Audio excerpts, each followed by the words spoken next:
नमस्कार दोस्तों, कैसे हैं आप लोग। Chapter 49 national commission for backward class यहाँ पे हम लोग देखेंगे। तो national commission for backward class भी एक कॉन्स्टिट्यूशनल बॉडी है। हमने national commission for schedule caste देखा, national commission for schedule tribes देखा और अब national commission for backward class. तो यहाँ पे हम लोग क्या क्या देखेंगे, एस्टैब्लिशमेंट ऑफ द कमीशन, उसके बाद क्या फंक्शंस हैं national commission for backward class के, रिपोर्ट ऑफ द कमीशन और पावर्स ऑफ द कमीशन। तो देखिए, अगर आपने national commission for schedule caste वाली video, national commission for schedule tribe वाली वीडियो देख ली है, तो यहाँ पे बैकवर्ड क्लास के रिलेटेड में जो भी प्रोविजंस है ना, वो ऑलमोस्ट वैसे ही हैं। कुछ हल्के फुल्के चेंजेस हैं जो मैं आपको इस वीडियो में समझा दूंगा। सबसे पहले बात की गई है मंडल केस जजमेंट की। एक्चुअली में इंदिरा साहनी केस था। इंदिरा कहानी केस में ओबीसी रिजर्वेशन के बारे में बातचीत करी गई थी। तो इंदिरा साहनी वाला जो जजमेंट था सुप्रीम कोर्ट का, उसमें सुप्रीम कोर्ट ने सेंट्रल गवर्नमेंट को क्या बोला, सुप्रीम कोर्ट ने केंद्र की सरकार से बोला कि देखिए इतनी प्रॉब्लम्स हो रही हैं, ठीक है, हर वक्त रिपोर्ट आ रही है कि भाई ये जो ओबीसी कैटेगरी है इसमें कुछ क्लासेस को इंक्लूड किया गया जिनको नहीं करना चाहिए था, कुछ क्लासेस को एक्सक्लूड किया गया जिनको इंक्लूड करना चाहिए था। तो भाई ये जो कंप्लेंट आ रही है इतनी कि under inclusion, over inclusion, non inclusion of any class और citizens in the backward classes, तो इस बैकवर्ड क्लासेस की लिस्ट में इंक्लूजन और नॉन इंक्लूजन को लेकर जब इतनी ज़्यादा प्रॉब्लम्स आ रही हैं, तो भाई आप एक परमानेंट स्टैट्यूटरी बॉडी बनाइए जो कि इन कंप्लेंट्स को एग्जामिन करेगी। ये बात किसने बोली, ये बात बोली सुप्रीम कोर्ट ने। किसको? सेंट्रल गवर्नमेंट को। सेंट्रल गवर्नमेंट ने बोला ठीक है सर, हम बनाते हैं। तो 1992 में इंदिरा साहनी केस में सुप्रीम कोर्ट ने सेंट्रल गवर्नमेंट को ये बोला और 1993 में ही national commission for backward classes set up किया गया। तो अभी के लिए अगर आप बात करो तो national commission for backward classes एक कॉन्स्टिट्यूशनल बॉडी बन चुका है। और ये कॉन्स्टिट्यूशनल बॉडी कब बना? 102nd अमेंडमेंट एक्ट ऑफ 2018 के थ्रू। तो 102nd अमेंडमेंट एक्ट ऑफ 2018 के through national commission for backward Classes को एक कॉन्स्टिट्यूशनल स्टेटस मिला है। और इसके थ्रू एक नया आर्टिकल जोड़ा गया है हमारे संविधान में, जिसका नाम है आर्टिकल 338B। तो पहले ये कमीशन जो कि एक स्टैट्यूटरी बॉडी था, स्टैट्यूटरी बॉडी कब था? जब 1993 में बनाया ये national commission for backward classes, तब ये एक स्टैट्यूटरी बॉडी था। ओके, और अब ये बन गया है constitutional body through 102nd amendment act of 2018। यहाँ पे मैं आपको एक और बात बता दूं कि जब एज एन स्टैट्यूटरी बॉडी बनाया गया था किसको, national commission for backward Classes को, उस समय पे एक्ट कौन सा पास किया गया था? तो एक्ट पास किया गया था national commission for backward classes act 1993। उसके थ्रू बना था national commission for backward classes in 1993। उस समय पे स्टैट्यूटरी बॉडी था। फिर 102nd अमेंडमेंट एक्ट 2018 के थ्रू कॉन्स्टिट्यूशन बना। मैं बार बार ये रिपीट क्यों कर रहा हूँ? मैं आपको ये बताने की कोशिश कर रहा हूँ कि भाई ये जो इन्फॉर्मेशन मैं आपको बता रहा हूँ इंपॉर्टेंट है। और एक चीज और याद रखिएगा, article 338B of the Indian constitution, ये भी याद रखिएगा। तो article 338 national commission for schedule cast, article 338A national commission for schedule tribe, article 338B national commission for backward classes. Easy हैं आर्टिकल्स याद रखना। तो भाई सोशली डिसएडवांटेज ग्रुप से रिलेटेड अगर आपको कोई पॉइंट कहीं लिखना है किसी भी मेंस के आंसर में या किसी भी ऐसे के आंसर में, तो आप आर्टिकल 338A, 338B, 338 को कोट कर सकते हैं। इससे आपको थोड़े नंबर एक्स्ट्रा मिल जाएंगे। जब कॉन्स्टिट्यूशनल बॉडीज को आप अपने आर्टिकल्स में कोट, अपने आंसर्स में कोट करते हैं ना, आपको नंबर मिलते हैं। ठीक है भाई, अब बात करते हैं कि भाई इस स्टैट्यूटरी बॉडी को कॉन्स्टिट्यूशनल बॉडी में बदला क्यों गया। देखिए सिंपल बात है, एक कॉन्स्टिट्यूशनल बॉडी में वजन होता है, एक स्टैट्यूटरी बॉडी में उतना डेप्थ, मतलब उतनी इंपॉर्टेंस नहीं होती। ऑब्वियस सी बात है, एक ऐसी बॉडी जिसकी एग्जिस्टेंस सीधे सीधे हमारे संविधान में लिखी हुई है और एक ऐसी बॉडी जिसकी एग्जिस्टेंस पार्लियामेंट के एक एक्ट में लिखी है, तो ऑब्वियस सी बात है संविधान के थ्रू जो डायरेक्ट ऑर्गेनाइजेशन बनाया गया है उसकी तो देखिए औकात होगी ही होगी। ठीक है भाई, तो कॉन्स्टिट्यूशनल स्टेटस जब दिया गया national commission for backward Classes को, इसके स्कोप ऑफ फंक्शंस को भी बढ़ाया गया। कहीं ना कहीं अब सोशली और एजुकेशनली बैकवर्ड क्लासेस को और ज्यादा अच्छी तरीके से सेफगार्ड कर सकता है कौन सा body? National commission for backward classes. ठीक है भाई, एक और बात याद रखिएगा, 102nd अमेंडमेंट एक्ट 2018 जिसने आर्टिकल 338B, 338B इंट्रोड्यूस किया है, उसने एक और आर्टिकल इंट्रोड्यूस किया है जिसका नाम है आर्टिकल 342A।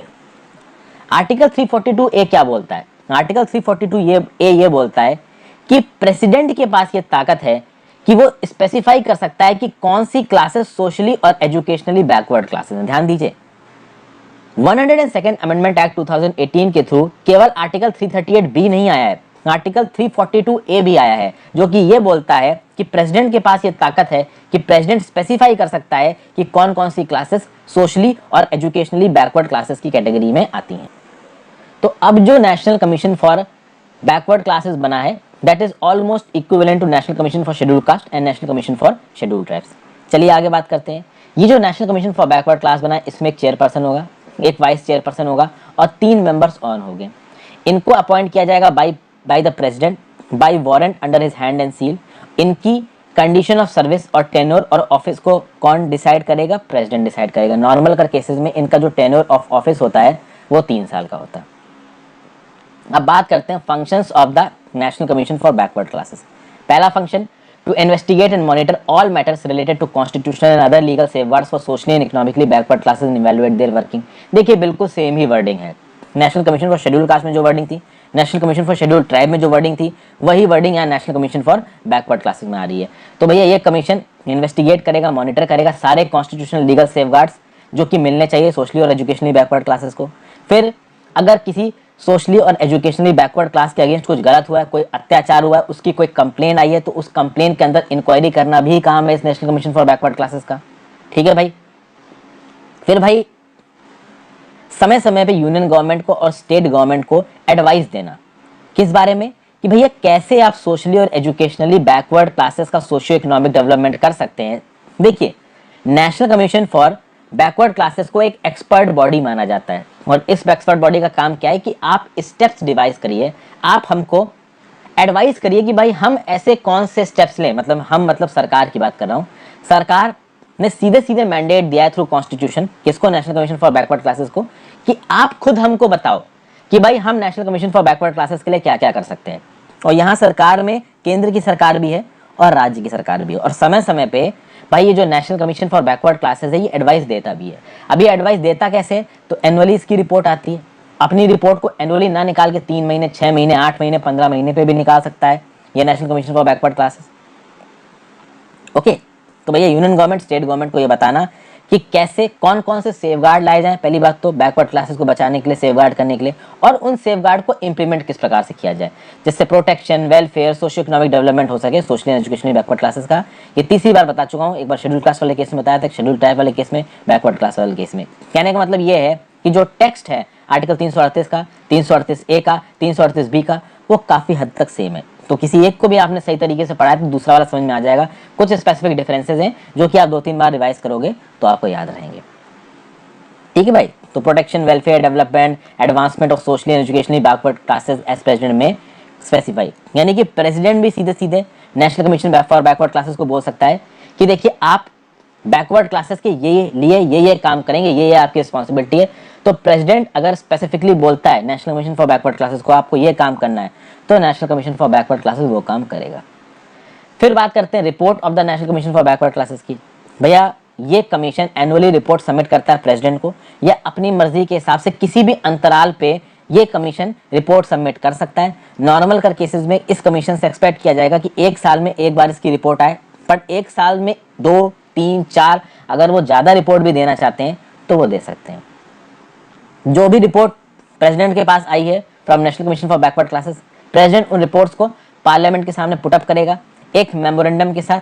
वही सारी बातें जो शेड्यूल कास्ट और शेड्यूल ट्राइब वाले बैकवर्ड कमीशन में मैंने बताई थी कि भाई देखिए इस मेमोरेंडम में क्या लिखा होगा। इस मेमोरेंडम में ये लिखा होगा कि national commission for backward classes ने ये रिकमेंडेशन दी, हमने इसमें ये रिकमेंडेशन मानी है और ये रिकमेंडेशन नहीं मानी है। ये रिकमेंडेशन हमने क्यों नहीं मानी है, उसकी वजह है। तो reasons for the non acceptance of such recommendation, यानी सरकार अगर national commission for backward classes की कोई रिकमेंडेशन नहीं मान रही है तो ना मानने की वजह भी इस मेमोरेंडम में लिखी होगी। और भाई साथ साथ अगर इस कमीशन की रिपोर्ट में there is something pertaining to a particular state, तो ऑब्वियस सी बात है स्टेट के गवर्नर के पास, स्टेट गवर्नमेंट के पास प्रेसिडेंट उस रिपोर्ट को फॉरवर्ड करेगा। ठीक है भाई। अच्छा एक बात यहाँ पे है, यहाँ पे national commission for backward classes में जो रिपोर्ट है वो सीधे सीधे कहाँ जा रही है? वो सीधे सीधे जा रही है स्टेट गवर्नमेंट के पास। पहले वालों में गवर्नर के पास जा रही थी, यहाँ पे प्रेसिडेंट फॉरवर्ड कर रहा है national commission for backward classes की रिपोर्ट को किसके पास? स्टेट गवर्नमेंट के पास। ठीक है। स्टेट गवर्नमेंट इस रिपोर्ट को स्टेट लेजिस्लेचर के सामने पुटअप करेगी।